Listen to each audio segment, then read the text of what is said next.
Hare Krishna. The question is, do ghosts have a physical body? Why do they exist in a dimension from where they try to interact with us?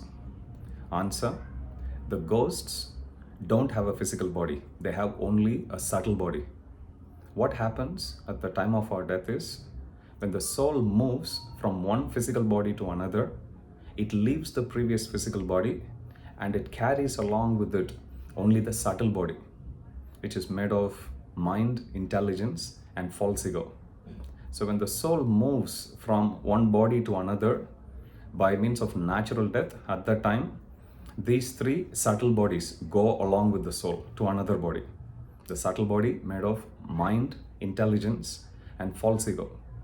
Suppose a person commits suicide, and let's say the person's lifespan total is supposed to be for 60 years, and if the person commits a suicide, let's say when he or she is at 25 years of age, there is still another 35 years left according to the karma for this soul to be inhabiting in this body.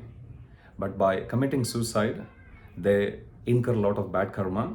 So as a punishment, they are not allowed to enter into another physical body.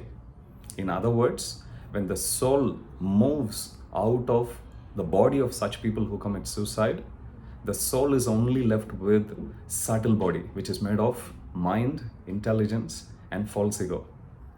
However, even though they don't have a physical body, they still have the desires and cravings which any normal human would have.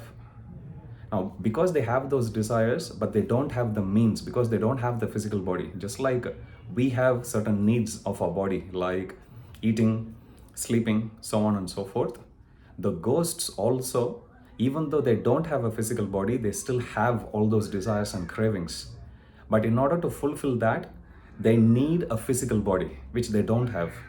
So to fulfill the cravings and desires of their own mind, the ghosts, what do is, they enter into the body of another personality. And that's the reason why they exist in a different realm. And despite existing in a different realm, they still try to fulfill their desires. Who do they normally attack, or who do they normally go and target? Those people who live in mode of ignorance, because ghosts generally, they are said to be living in mode of ignorance.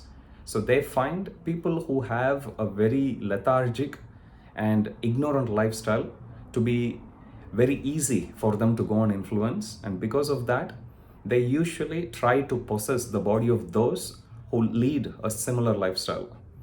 So ghosts don't have a physical body, they have only subtle body, but they do have the cravings of all the physical body, just like exactly how we feel.